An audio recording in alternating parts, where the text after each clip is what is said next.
Bonjour à tous, c'est Pixis, j'espère que vous allez bien et aujourd'hui on se retrouve pour une nouvelle vidéo où on va comparer koh à Survivor, le duel, le face à face.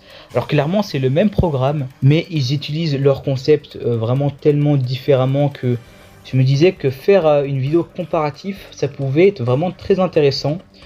Du coup, quel programme sera le meilleur, koh ou Survivor? Bah, vous allez le voir tout de suite, mais c'est pas du tout une vidéo objective. Mais j'ai essayé d'être le plus rationnel possible et également, bah, le but c'est dans la vidéo, c'est de parler du meilleur programme et non de mon préféré. D'ailleurs, vous allez le voir à la fin de la vidéo, il y aura une question en rapport avec ça. Mais bon, je vous attends, j'attends la fin pour vous en parler en tout cas. Mais on va commencer assez rapidement avec le premier point. Je vais essayer d'être assez, je dirais, sensé, assez rapide. J'ai pas envie que ça dure une éternité. En plus, il y a beaucoup de critères, en fait, il y a beaucoup de points. Et donc, pour moi, ce qui est primordial pour un programme télé, c'est déjà le divertissement. Alors, pour ce premier point, je vais le donner à Survivor, même si koh à une époque était vraiment très divertissant. Et puis, il y avait vraiment beaucoup de rythme et c'était vraiment intense. Par exemple, les saisons de Moundir ou la saison koh de Johor où il y a vraiment, par exemple, l'épisode des ambassadeurs. Pour moi, c'est peut-être l'épisode le plus divertissant de l'histoire. Il se passe tellement de choses. Et puis, je trouve que dans Survivor, ayant regardé beaucoup de saisons de Survivor, je trouve que franchement, le divertissement est beaucoup plus présent en général que koh. Après, koh n'est pas très aidé car en vrai, c'est dans la culture française. On est plus dans le vouvoiement, on est plus dans le retrait pour certains, pour certaines choses. Alors que, mais c'est pas un défaut, hein, c'est pas péjoratif pour la France, c'est comme ça. Et c'est même mieux hein, dans la vie quotidienne. Alors que aux États-Unis, pour les Américains et donc pour Survivor, on est plus dans le show, quoi. On est plus dans le côté ouais mec, voilà ça va se passer comme ça, dans le côté peut-être insulte, vulgaire un peu. Mais forcément c'est plus divertissant hein. Quand quelqu'un fait un fuck comme ça, quand il se fait éliminer, forcément ça apporte du divertissement. Et voilà, t'as quand même beaucoup de choses comme ça dans Survivor, beaucoup d'insultes, beaucoup de clash. Mais voilà, c'est du divertissement, forcément peut-être du divertissement un peu plus bête que du divertissement stratégique. Même ça je trouve que Survivor l'a beaucoup plus. Mais voilà, c'est forcément du divertissement. Voilà, quand t'as un clash, c'est forcément plus intéressant que quand il n'y a pas de clash. Ça, il faut le dire. Même si parfois il y a des clashs qui sont un peu bêtes, mais en tout cas, je trouve que voilà, clairement, le divertissement, voilà. Survivor 1-0 pour l'instant. Et on va enchaîner ensuite avec le format. Et bah, c'est 2-0 pour Survivor, car le format Survivor est vraiment génial. Du fait que c'est 45 minutes, tu vois absolument pas le temps passer. C'est un peu comme une série, on peut dire. Clairement, je me suis déjà fait une saison de Survivor en une seule journée. Pourtant, je suis pas un mec qui reste toute la journée chez moi, hein. Je bouge quand même pas mal. Mais franchement, c'est tellement, je dirais, un format que tu peux vraiment engloutir une saison entière en une seule journée, quoi. Et car c'est un format un peu série, alors que koh c'est un programme familial, c'est un format plus long, d'1 heure et demie, 2 heures parfois pour certains épisodes. Et clairement aussi, bon, j'en ai pas parlé, je sais pas si forcément ça a sa place dans l'argumentation, mais le fait qu'il y ait des pubs dans koh les pubs sont longues, hein. Franchement, dans un programme comme ça, t'as vraiment beaucoup de pubs. Survivor, ça je ne sais pas, donc je vais pas prendre ça en compte, mais même sans ça, je pense que le format de Survivor est beaucoup mieux que celui de koh, car en plus, dans koh ces dernières années, il y a 17 épisodes. C'est long, 17 épisodes, même si je suis un ravagé de koh, j'adore cette émission. Toutes les journées, je pense à koh, hein, une fois dans la journée au moins, je pense. Mais 17, ça commence à faire long, tu vois. Et je pense que pour certaines personnes qui sont pas très passionnées, voilà, on peut être lassé, alors que Survivor, c'est plus intense et plus court, du coup, et plus intéressant, je pense. Hein, mais voilà, du coup, 2-0 pour Survivor. Ça me fait du mal parce que moi, koh c'est le programme que je connais le plus, que j'adore. Et même si Survivor est vraiment génial aussi, mais là, 2-0, ça commence à faire une branlée, quoi. On va enchaîner ensuite avec du coup le troisième critère, c'est donc les candidats. Et 3-0. Ouais. 3-0, clairement, hein, forcément, les candidats de Survivor sont tellement plus intéressants que les candidats de koh.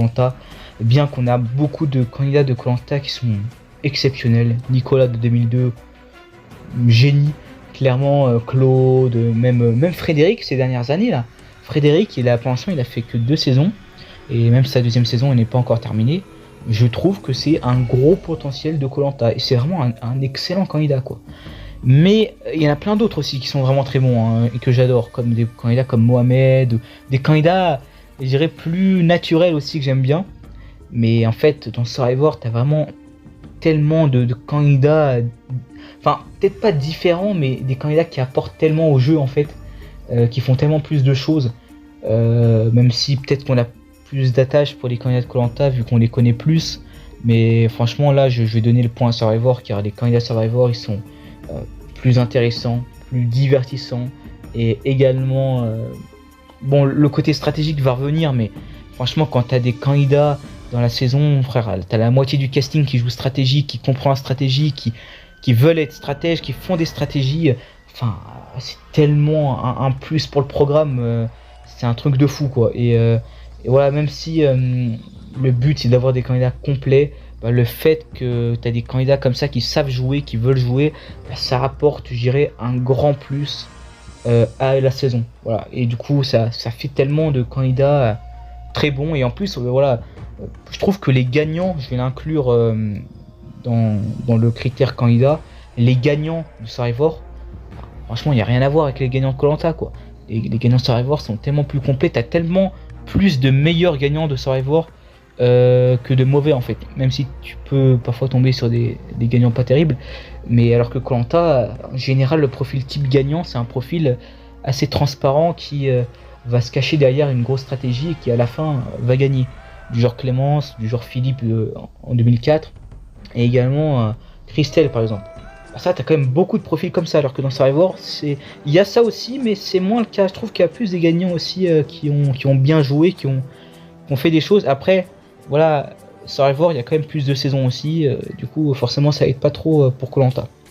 Et on va enchaîner ensuite avec du coup le prochain critère, c'est donc le présentateur. Alors, d'un côté, on a Denis Brognard de koh, exceptionnel, j'ai grandi avec, génial, présentation.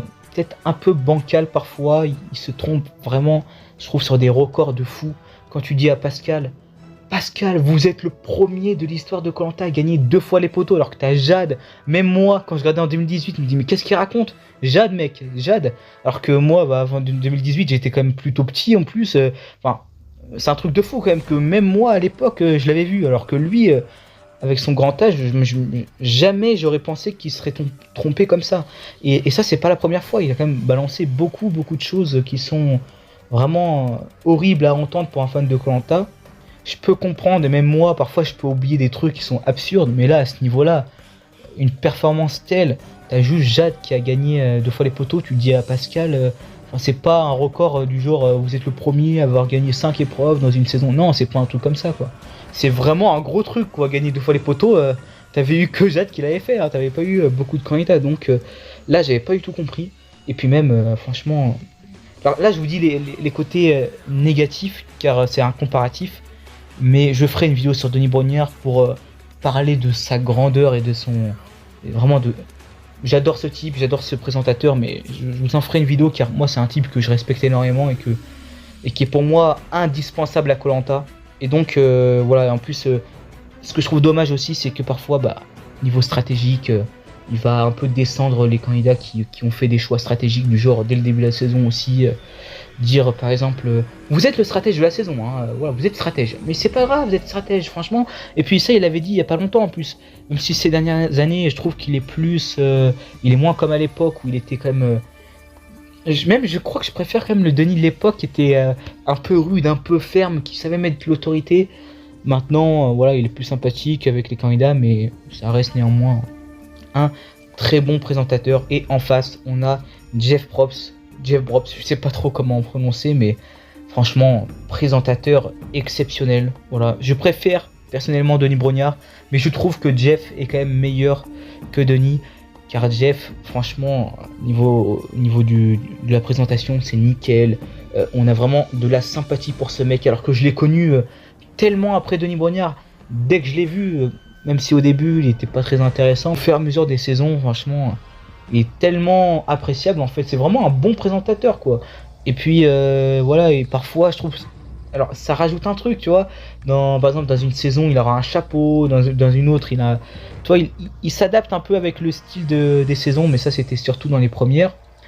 Et puis bon après, ce que je trouve dommage, c'est qu'il met une casquette. Du coup, je trouve que ça fait moins classe que par exemple un Denis Brognard qui est plus. Mais bon, ça c'est vraiment en physique, du coup c'est pas forcément très grave. Mais sinon voilà, Jeff c'est complètement l'inverse de Denis Brognard. J'ai jamais entendu se planter sur un record.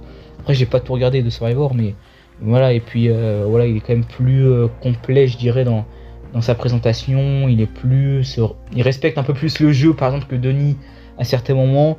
Puis voilà, et puis je trouve qu'il est quand même meilleur que Denis en général. Mais voilà, comme je vous l'ai dit, franchement Denis, je trouve qu'il est vraiment génial aussi.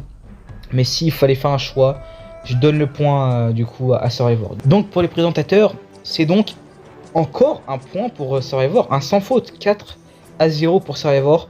Étant grand fan de Koh-Lanta, ça fait mal, mais franchement, comme je vous l'ai dit, j'essaye d'être objectif, quoi. Peut-être que je peux me tromper, et n'hésitez pas à me dire dans les commentaires, mais là, ça me semble indéniable. Pour l'instant, j'aurais pas mis un point pour Koh-Lanta avec du coup un programme comme Survivor en face. On va enchaîner ensuite avec le montage. Aïe aïe aïe, désolé, hein, franchement. Vous êtes abonné à cette chaîne, c'est que vous aimez bien Koh-Lanta forcément, mais là 5-0 pour Survivor. Le montage, on va être honnête, surtout ces dernières années, honnêtement, le montage aurait été comme à l'époque pour Koh-Lanta, il serait un peu plus resté genre dans les années 2010-2011, l'année, on va dire les années du prime Koh-Lanta, quoi. J'aurais donné le point à Koh-Lanta, je pense.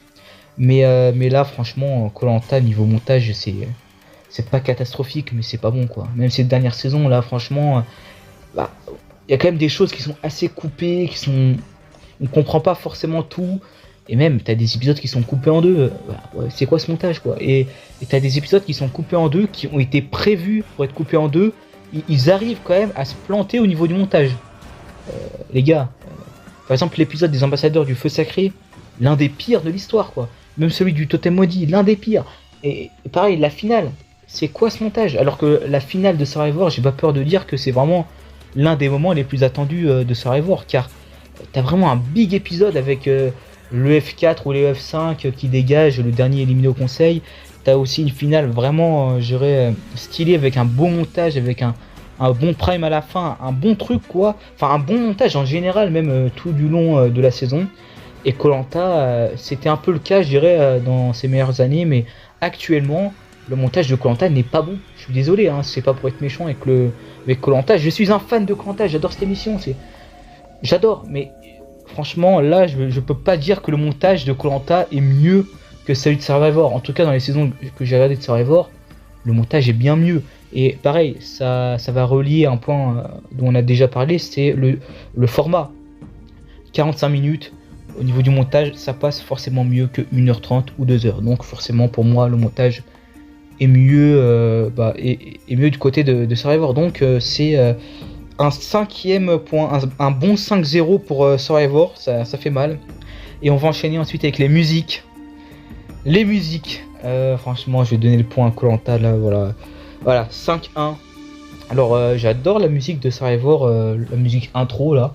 Je trouve qu'elle est vraiment très sympathique. Et en plus, ce que j'adore, c'est qu'à chaque saison, ils essayent de la remixer, de l'adapter avec, je dirais, le thème de la saison. Par exemple, ils ont fait une saison en Chine, ils ont fait un générique type chinois, quoi, avec des mélodies vraiment différentes. Pareil que celui de Thaïlande, pareil avec celui de Vanuatu, avec celui de Palau, avec des instrumentales un peu militaires et tout. Je trouve ça génial, quoi. Et ça, c'est vraiment le truc typique que si il fallait ajouter un truc à Koh-Lanta, j'aurais ajouté ça directement, quoi. Le côté, et même on va rajouter l'aspect graphique, on va dire, de l'émission. Je trouve que graphiquement, Survivor, c'est génial depuis la saison 1, quoi. Parce que chaque logo est différent, chaque truc est vraiment typiquement, je dirais, sculpté un peu, vous voyez les totems, les épreuves, tout est vraiment différent à chaque saison et je trouve ça juste excellent. Mais au niveau des musiques, franchement, là, je ne peux pas donner le point à Survivor quand t'as un Koh-Lanta en face. Koh-Lanta, niveau musique, on a ce qui se fait de mieux. Je suis désolé, hein. Même si ces dernières années, honnêtement, voilà, c'est un peu ambigu. Mais on va dire que je n'oublie pas et même la musique du générique est toujours présente, même si elle a légèrement changé, et ce que je trouve dommage, même si, voilà, c'est pas... Alors, vous allez me dire, ouais, mais dans ce que tu dis, c'est pas logique, vu que tu dis que quand il change sur Survivor, c'est bien, alors que quand ça change, ce n'est pas bien. L'inverse, c'est que Koh-Lanta, en fait, c'est pas qu'il change la musique avec les mélodies, d'où il tourne et tout, c'est juste qu'en fait, ils essayent de faire un truc plus neuf, plus nouvelle génération. En fait, ils essayent de remixer la musique, et je trouve que ça ne fonctionne pas très bien, en fait. Et voilà, en général, ça ne fonctionne pas très bien, t'as pas des bonnes musiques en général. Enfin, t'en as des bonnes, mais t'en as pas des excellentes comme à l'époque, avec les musiques des épreuves, les musiques des conseils, les musiques tristes. Oh, les musiques tristes, elles sont géniales. Mais il y a une musique que j'adore par-dessus tout, c'est celle... Vous voyez, Palao ou le retour des héros, t'as la musique dans les épreuves, là, vraiment épique. Je pense que voilà, les fans de Koh-Lanta, vous allez la reconnaître, parce que c'est une musique vraiment typiquement... Enfin, elle apparaît vraiment beaucoup de fois dans Palao, mais aussi dans le retour des héros. Après, elle vient pas souvent dans les autres, mais elle est vraiment géniale cette musique. Mais c'est ma musique préférée. Et voilà, en tout cas, en termes de musique, là, je vais donner le point à Koh-Lanta. Donc, on est à 5-1. J'ai quand même beaucoup parlé pour les musiques quand même. Et puis, on va enchaîner ensuite avec le suspense. Pour moi, un truc indispensable aussi pour l'émission. Bah, je vais le donner à Survivor, hein, malheureusement pour Koh-Lanta. Et heureusement, on va dire pour Survivor, car Survivor, je trouve qu'ils gèrent super bien leur suspense. Alors que Koh-Lanta, il le gère bien à quelques moments, mais déjà, je trouve que les spoils dans les génériques et dans les pré-génériques, tout ça, ça aide forcément pas du tout. Et voilà, pour moi, ça gâche un peu parfois certaines éliminations et également certains retournements de situation où tu te dis, par exemple, on va parler de Quentin du Feu Sacré. Générique. Le mec, son passage du générique, il a un tir à l'arc. Le mec prend une boule noire lors des ambassadeurs. Les tirs à l'arc, c'est après les ambassadeurs, c'est dans la partie en réunification. La logique, s'il vous plaît, on va pas créer je dirais une image artificielle où Quentin, non. C'est-à-dire que Quentin va revenir dans le jeu, quoi. Et du coup, ça, c'est vraiment, pour moi, ça gâche le suspense complètement. Et sans ça, j'aurais peut-être donné à Koh-Lanta, parce que honnêtement, Survivor, niveau suspense, c'est un peu comme Koh-Lanta, quoi. Il y a des conseils, tu sais qu'il va partir, t'en as, c'est un peu plus ambigu. Et puis voilà, t'as certaines éliminations dans Koh-Lanta qui sont tellement surprenantes que voilà, c'est quand même peut-être à la hauteur de Survivor. Mais en général, comme Survivor, il y a quand même souvent de belles éliminations, mais c'est pas tout le temps, je dirais, des éliminations surprenantes. C'est du beau jeu, mais c'est pas je dirais, on va dire, des éliminations, tu te dis, ah ouais, ça je m'y attendais pas qu'il sorte le mec. Enfin, tu t'attendais qu'il sorte, mais tu t'attendais pas à qu'il sorte de cette façon-là, en fait. Donc, ça, c'est vraiment le côté spoil qui me dérange dans Koh-Lanta. C'est pour ça que je peux pas donner le point à Koh-Lanta, donc 6-1 pour Survivor. Donc là, ça va être compliqué pour Koh-Lanta de revenir, mais bon, il reste quand même pas mal de points. Bah, pour les twists, en fait, je vais donner le point directement à Survivor. Franchement, il n'y a pas de suspense. Je vais pas rester une éternité là-dessus, car en fait, tous les concepts, j'ai l'impression, de Koh-Lanta avaient été faits avant dans Survivor. Du genre, t'as des excellents twists en plus de Survivor qui n'ont même pas encore été pris. Du genre, le One World, par exemple. Du genre, le twist de Survivor Pearl Island. Excellent twist. Je vous en avais parlé dans ma vidéo casting du Koh-Lanta All Star le prochain. Mon casting, hein, je le connais pas forcément. Mais voilà, t'as pas que ça, hein, t'as plein d'autres twists. Et ça, même les colliers. Les colliers, ça a été tellement arrivé plus tôt dans Survivor que dans Koh-Lanta. Koh-Lanta, c'est arrivé en 2011. Survivor, c'est arrivé bien plus tôt, peut-être en 2000, peut-être 2006, 2009. Je sais pas. En fait, j'arrive pas à me situer dans les années des saisons de Survivor, vu que c'est 2 par 2. Donc j'ai un peu du mal. Mais en tout cas, parce que voilà, Survivor, il y a 2 saisons par an. J'ai oublié de le préciser aussi. Tout le temps, depuis toujours. Donc voilà, c'est voilà, le point est pour moi logique, même si Koh-Lanta a des très bons twists que Survivor n'a pas eu. Du genre la guerre des chefs. Du genre quoi, le totem maudit. Non, je rigole, le totem maudit c'est 0. Et c'est ça le problème aussi de Koh-Lanta, c'est qu'ils ont vraiment beaucoup de twists de merde. Même si Survivor ont des twists pas terribles, Voilà, du genre un twist, tu vois, tu mets les noirs contre les blancs, contre les asiatiques et contre les latinos. Bon, voilà. Je crois qu'on a trouvé, on avait peut-être eu mieux. Mais ça, c'est du divertissement aussi, tu vois. Ça, c'est divertissant. Mais c'est raciste un peu. Mais en tout cas, point pour Survivor forcément. Et on va enchaîner ensuite avec la complémentarité du programme, les 4S on va dire.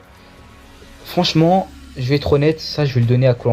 C'est pas parce que je connais plus koh que je le fais, mais c'est que je trouve que Survivor est moins complet que koh. Alors Survivor c'est vraiment exceptionnel niveau strat, on va être honnête, mais niveau sport, niveau survie, euh, franchement c'est pas terrible, hein, on va être honnête. Surtout au niveau de la survie. J'ai vu des saisons où t'as des conforts, mec, t'as des canapés, t'as je sais pas quoi. Ouais, j'étais où là? T'es dans. T'es où? T'es dans une île déserte ou t'es dans une. Voilà quoi, dans une colonie de vacances ou quoi? Mais voilà, c'est le côté américain, voilà, le côté chaud. Mais quand même, je trouve que koh est quand même beaucoup plus complet. Puis ces dernières années, t'as un koh à la fois stratégique, à la fois très sportif, très. Bah, moins survivaliste qu'à l'époque, mais t'as aussi le. T'as aussi le fait que, bah, à une époque, koh c'était vraiment très survie. Et ça le reste un petit peu quand même. Alors que Survivor, c'est vraiment que strat, j'ai l'impression, depuis un moment. Mais voilà, du coup, je trouve que niveau complémentarité, je pense que koh est au-dessus. Même si c'est pas toujours très surprenant les conseils, c'est pas toujours forcément les trucs les plus intéressants à regarder. Mais voilà, pour moi, koh c'est pas que la stratégie, c'est aussi du sport, de la survie. Et je trouve qu'il y a beaucoup plus voilà, ce côté 4S, pour ajouter le 5ème S, le S du show, où là Survivor est bien servi. Mais voilà, je trouve que koh est plus complet en tout cas. Donc on a combien là, 7-2 ou 8-2, je sais plus, mais non, 7-2 je crois. En tout cas, c'est quand même une branlée là que koh se prend malheureusement. Mais bon, hein, je vous ai dit, j'ai essayé d'être le plus objectif possible. On va enchaîner ensuite avec les lieux de tournage. Alors franchement, le problème c'est que t'avais une époque où Survivor c'était vraiment génial. À chaque saison ils changeaient. Genre ils ont fait l'Afrique, ils ont fait l'Australie. L'Afrique ils l'ont fait 2 fois. Il y avait eu le Gabon, il y avait eu aussi le Kenya. Ils ont fait tellement d'endroits. Ils ont fait la Chine, mec. Ils ont fait la Chine. En fait ils ont fait tellement d'endroits dans les premières saisons que ils ont même failli faire la Jordanie aussi. Mais bon, ils l'ont pas fait à cause de ce qui était passé en 2001, là, le 11 septembre. Il y avait eu cette histoire-là, et du coup, ils n'ont pas pu le faire. Mais c'était prévu. Et franchement, s'ils avaient fait ça, là, honnêtement, ils auraient fait tous les endroits possibles à la survie, sauf l'Antarctique. Mais bon, l'Antarctique, voilà quoi. Je pense pas que ça va être faisable. Mais bon, c'est un peu, je dirais, un fantasme. Je vous en avais parlé dans une ancienne vidéo, mais bref. Voilà, du coup, il y a quand même ce côté, tu te dis, il y avait l'âge d'or des lieux de tournage pour Survivor. Mais le problème, c'est que Survivor, depuis un moment, ils font que les Fidji. Que les Fidji, ils ont jamais changé. Du genre, vas-y, à partir de la saison, la saison 20, non, 20, 27 peut-être, non, je sais pas, peut-être 30, je sais plus. Mais en tout cas, voilà, dans ces eaux-là, et puis, voilà, on va dire, ouais, voilà, ça va faire quoi 14 saisons que c'est aux Fidji quoi. Et plus peut-être, je sais pas, mais franchement les Fidji ça fait trop longtemps là. Les Fidji c'est tout le temps le même endroit, c'est bon. Hein. Donc là forcément ça perd sa crédibilité. Alors que koh ils ont jamais eu l'âge d'or du fait qu'ils ont changé, ils ont fait l'Afrique, ils ont fait l'Australie, ils ont fait les pays d'Asie, ils ont souvent fait les pays d'Asie centrale, enfin Asie du Sud, excusez-moi, du genre Vietnam, du genre Philippines et tout. Ils ont à peu près toujours fait les mêmes endroits. Ils ont fait aussi l'Amérique centrale aussi que j'ai bien aimé. Ils ont fait une fois le Brésil aussi. Du coup le Rio Negro, l'Amazonie, excusez-moi. Ils ont fait vers là-bas. Ils ont fait aussi la Polynésie française. Mais en tout cas, koh on va dire que même maintenant, ils changent un petit peu. Même s'ils avaient fait quand même pas mal de temps au Fidji aussi. Mais en général, c'est plus constant que Survivor qui, depuis un moment, c'est tout le temps au Fidji. Donc, je suis dans un cas de figure où c'est très compliqué en fait. Du coup, je vais quand même donner le point à koh car bah, on est dans une régularité où tu te dis que depuis 20 ans, ils ont quand même fait, je dirais, pas mal d'endroits et ils continuent quand même à changer.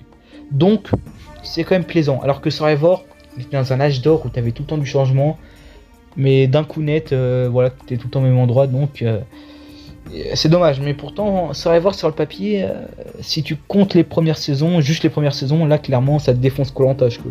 Ils ont fait tellement d'endroits différents que ça aurait mérité le point, mais c'est dommage qu'ils sont passés un peu, voilà, la facilité. Après bon, ça peut se comprendre avec les équipes de production, tout ça. Mais bon, en tout cas, je vais donner le point à Koh-Lanta. Donc Koh-Lanta a 3 points face à 7, je crois, pour Survivor. Et on va enchaîner ensuite avec la communauté, le public. Lequel est le meilleur? Connaissant le public large de Koh-Lanta, je pense que on va être d'accord pour dire que le public de Survivor est beaucoup mieux. Ayant vu aussi beaucoup de chaînes YouTube de Survivor, je suis tellement surpris du fait que franchement là-bas t'as des fans, mais des autistes de Survivor, quoi. Ils connaissent tout, quoi. Franchement, je suis tombé sur une chaîne, le mec connaît tout sur tout, du tout du bout, alors qu'il y a 40 saisons, il y a je sais même pas combien d'épisodes, il y a tellement de candidats, il connaît tout. Et puis j'ai l'impression que là-bas, le public, en fait, quand quelqu'un fait de la stratégie, ça va revenir un peu sur la stratégie, et je pense que beaucoup vont me le reprocher, car il y en a qui aiment pas trop quand je parle de stratégie, ils ont l'impression que je parle que de ça en fait. Mais il faut être honnête, c'est quand même un point essentiel à la qualité du programme. Et puis je trouve que là-bas, la stratégie est tellement bien accueillie, que quand même il y a un gagnant qui est stratège, ils sont ultra contents. Enfin, également, ils n'ont pas la peur du public, les candidats là-bas. Quand ils vont jouer, ils savent que s'ils vont jouer stratégique, ils vont jouer comme des enculés, on va dire. Ils savent que le public seront derrière eux et qu'ils vont pas forcément se faire défoncer. Alors qu'en France, pour Koh-Lanta, c'est l'inverse. En fait, les gens ont peur de jouer avec la stratégie. Et c'est vrai que ils ont peur d'être méchants aussi. Parce que c'est un jeu où on a le droit de faire des tacles, on a le droit aussi, enfin pas forcément d'être méchant, mais d'être un peu provocateur dans la stratégie, d'être un peu, je dirais, machiavélique, on va dire. Parce que c'est plaisant, c'est un jeu. Quand on joue, on n'est pas forcément la même personne que dans la vraie vie. Hein. Après, voilà, il y a des exceptions, mais en général, non. Et puis, Koh-Lanta, il n'y a pas du tout ça, en fait. Il n'y a pas du tout ça. Il y a même des candidats qui ont peur d'éliminer certaines personnes, parce qu'ils savent qu'ils vont se faire défoncer plus tard. Survivor, franchement, t'as un All-Star, t'as une grosse légende qui revient, il se fait tège. Franchement, ils ont pas peur de le tège, quoi. Et ça c'est vraiment plaisant à voir. Et la communauté, bon, de ce que je sais, je suis pas aux États-Unis, je peux pas trop savoir, mais de ce que j'ai vu, j'ai fait des recherches et tout, j'ai l'impression que c'est plutôt bien accueilli, quoi. Donc là, le point pour Survivor, et en plus, franchement, le Koh-Lanta sur Twitter, mais insupportable. Avec Axo, on les appelle les Koh-Lantix, mais ça, c'est une horreur. Les gens, en fait, qui disent ouais, lui, meilleur candidat de l'histoire de Koh-Lanta, alors que le mec a regardé que 2-3 saisons. Ah putain, mais quel enfer. Donc ça, c'est, voilà, pour moi, après, forcément, y a tout, on a toujours l'impression que c'est pire du coup chez soi, alors que peut-être que là-bas c'est pire, hein, mais bon, de ce que j'ai vu, non. Du coup, je vais donner les points à Survivor. On va enchaîner avec l'avant-dernier point. Donc, si vous avez fait les calculs, logiquement, Koh-Lanta a perdu de très loin, et du coup Survivor a gagné de très loin également. Et donc, l'historique des saisons. Quelles sont, je dirais, les meilleures saisons dans les deux programmes? Est-ce que Koh-Lanta a plus de meilleures saisons que Survivor? Et bah là, ça va un peu rejoindre la suite logique, on va dire. Voilà, le Survivor qui prend un énième point. J'ai même plus compté, mais je vous mettrai dans la vidéo le nombre de points pour Koh-Lanta et pour Survivor. Après, ils ont 40 saisons. Donc forcément, il y a plus de saisons que dans Koh-Lanta. Et contrairement à nous, Survivor, leur saison des 20 ans, quelle masterclass, quoi. Quelle masterclass. Je vous spoil pas, mais voilà. Je l'ai même pas vu, hein, mais je sais que c'est une masterclass. Je sais le concept, tout ça, c'est un truc de fou. Et puis, de ce que j'ai compris, ça a été une très très bonne saison. Alors que Koh-Lanta, quoique, franchement, c'est un gros échec la saison des 20 ans. Et tu vois, ça a quand même des répercussions sur cette vidéo-là où tu te dis, tu vois, l'historique aussi, et même sans ça, même si la saison des 20 ans aurait été très bonne, voilà, clairement, Koh-Lanta ne fait pas le poids au monstre qui est Survivor avec tellement de saisons, tellement de bons formats, avec tellement de bonnes saisons, tellement de trucs, tellement de concepts, tellement d'équipes, tellement de tout en fait. En fait, c'est presque impossible, hein, parce que je crois que tu as 45 saisons actuellement à Survivor, là tu en as 31 pour koh déjà tu en as 10 de plus que pour Survivor, forcément il y a un décalage, et en plus comme je vous l'ai dit, c'est plus libre dans Survivor, tu as plus de choix stratégiques, et tu as plus forcément de saisons qui vont dans le sens des fans et de moi-même. Et le meilleur sens qui soit, c'est le divertissement. Et quand tu as des saisons avec tellement de retournements de situation, avec tellement de stratégie, du fait que tu as des trahisons, tu as tout ça, forcément ça apporte du divertissement et ça plaît à que ce soit le téléspectateur et à nous les fans. Donc forcément l'historique, quand je retrace toutes les saisons de koh Lanta, t'as un t'as une grosse période de mou, même si c'est du mou sur le côté strat, sur le côté, je dirais, on va dire, le côté storyline des saisons. Même si après voilà, on sait qui va se faire éliminer, on sait qui va aller au bout en fait. Parfois on sait même qui va gagner. Mais on aime parce que parfois il se passe quand même des choses niveau survie, niveau sport, il y a quand même des belles performances. Mais malheureusement ça ne fait pas le poids face à Survivor, même si on a d'excellentes saisons. Je n'ai pas peur de le dire à koh Lanta, du genre Rajampat, Johor, ou Palao, ou Revanche des héros. T'as tellement des masterclass en koh Lanta aussi, mais voilà, Survivor est mieux malheureusement. Et on va terminer avec l'ultime point qui va rien départager, hein. Les jeux sont faits, clairement, Survivor a gagné de haut, clairement la compétition, ce duel. Et le dernier, c'est complètement subjectif. Quel est mon programme préféré à moi en tant que fan? Et clairement, je ne peux pas passer à côté de cette question. Voilà, c'est koh Lanta, forcément. Mais là, c'est mon point à moi. C'est logique que ça soit koh Lanta, vu que j'ai grandi avec cette émission-là. Je l'ai connu avant Survivor.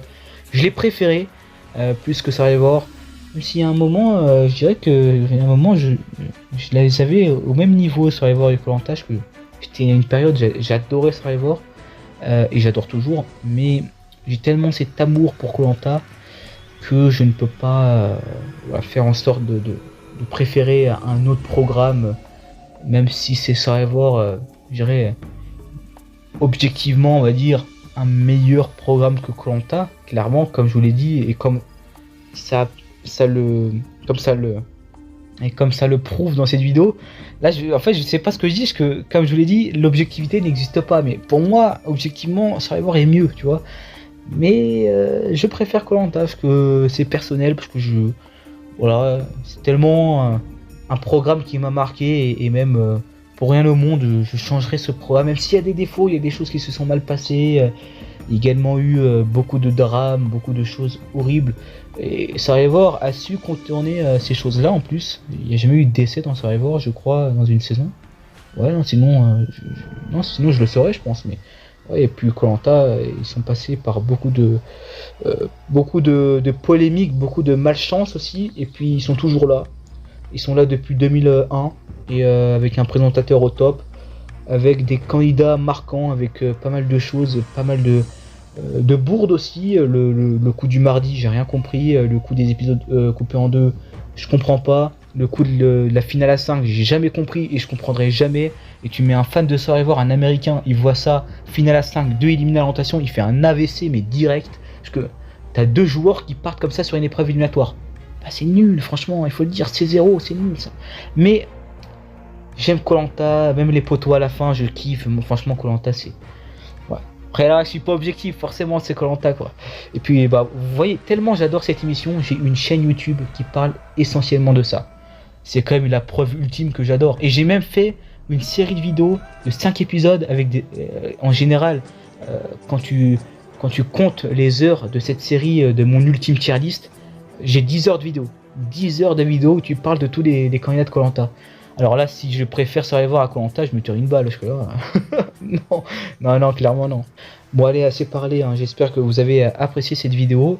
Je me suis quand même pas mal étendu parfois sur d'autres sujets, j'ai l'impression, mais je sais pas, j'avais envie de parler. J'ai bien aimé l'ambiance de cette vidéo. Je me suis plutôt, j'ai plutôt pris goût à ce concept-là de mettre face à face deux programmes. Peut-être qu'on le fera avec des aventuriers, du genre on met Mais ça, je suis pas sûr de le faire parce que voilà, c'est encore en état de projet. Mais en tout cas, c'était très sympathique. Je pensais pas que ça allait être aussi long. J'espère qu'au montage, je ferai un truc plus court. Parce que moi, je pensais que ça allait durer dans les 20 minutes. On verra. Parce que là, je suis à 40 minutes presque de tournage. Donc, on va arrêter là. Allez, moi, je vous dis à la prochaine pour de prochaines vidéos. Allez, salut!